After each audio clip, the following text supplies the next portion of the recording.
ಮೈಸೂರಿನ ಇನ್ಫೋಸಿಸ್ ಕ್ಯಾಂಪಸ್ನಲ್ಲಿ ಆಪರೇಷನ್ ಚಿರತೆ ನಡೀತಾ ಇದೆ. ಡ್ರೋನ್ ಕ್ಯಾಮೆರಾ, ಫುಟ್ ಪೆಟ್ರೋಲಿಂಗ್ ಅನ್ನು ಬಳಸಿ ಕಾಣಿಸ್ಕೊಂಡಿರುವ ಚಿರತೆಯನ್ನ ಹುಡುಕೋ ಕೆಲಸ ನಡೀತಾ ಇದೆ. ಮೈಸೂರಿನ ಇನ್ಫೋಸಿಸ್ ಕ್ಯಾಂಪಸ್ನಲ್ಲಿ ಹೊಸ ವರ್ಷದ ಅತಿಥಿ ಅನ್ನೋ ರೀತಿಯಲ್ಲಿ ಚಿರತೆ ಒಂದು ಬಂದಿತ್ತು, ಚಿರತೆ ಒಂದು ಕಾಣಿಸ್ಕೊಂಡಿತ್ತು. ಈಗ ಆ ಚಿರತೆಗೋಸ್ಕರ ಸರ್ಚಿಂಗ್ ನಡೀತಿದೆ. ಆಯಕಟ್ಟಿನ ಜಾಗಗಳನ್ನು ಗುರುತಿಸಿ ಅಲ್ಲಿ ಕ್ಯಾಮೆರಾಗಳನ್ನು ಬಳಕೆ ಮಾಡಿ ಚಿರತೆ ಎಲ್ಲಿದೆ ಅಂತ ಪತ್ತೆ ಹಚ್ಚೋ ಕೆಲಸ ನಡೀತಿದೆ. 2 ದಿನಗಳ ಹಿಂದೆ ಕ್ಯಾಂಪಸ್ನಲ್ಲಿ ಚಿರತೆ ಒಂದು ಕಾಣಿಸ್ಕೊಂಡಿತ್ತು. ಅವತ್ತಿನಿಂದ ವರ್ಕ್ ಫ್ರಮ್ ಹೋಮ್ ಘೋಷಣೆ ಮಾಡಿದ್ದಾರೆ.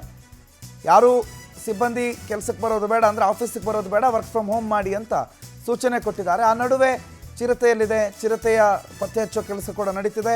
ಅರಣ್ಯ ಇಲಾಖೆಯ ಸಹಯೋಗದಲ್ಲಿ ಚಿರತೆಯನ್ನು ಪತ್ತೆ ಹಚ್ಚೋ ಕೆಲಸ ನಿರಂತರವಾಗಿ ನಡೀತಾ ಇದೆ, ಕಾರ್ಯಾಚರಣೆ ನಡೀತಾ ಇದೆ. ಡ್ರೋನ್ ಕ್ಯಾಮ್ರಾಗಳನ್ನು ಬಳಕೆ ಮಾಡಿದ್ದಾರೆ. ನೋಡಿ, ಚಿರತೆ ಹೀಗೆ ಕಾಣಿಸ್ಕೊಂಡ್ರೆ ಯಾರಿಗೆ ಭಯ ಆಗಲ್ಲ?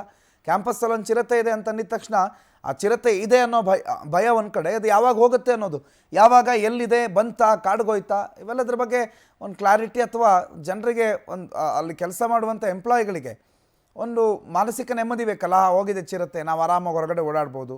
ಇಲ್ಲ, ಹೋಗಿಲ್ಲ, ಚಿರತೆ ಇಲ್ಲೇ ಇದೆ. ಹಾಗಾಗಿ ಆ ಚಿರತೆಯನ್ನು ಓಡಿಸುವ ಬಗ್ಗೆ ಅಥವಾ ಚಿರತೆಯನ್ನು ಸೆರೆ ಹಿಡಿಯುವ ಬಗ್ಗೆ ಅರಣ್ಯ ಇಲಾಖೆ ಕಾರ್ಯಾಚರಣೆಗಿಳಿದಿದೆ.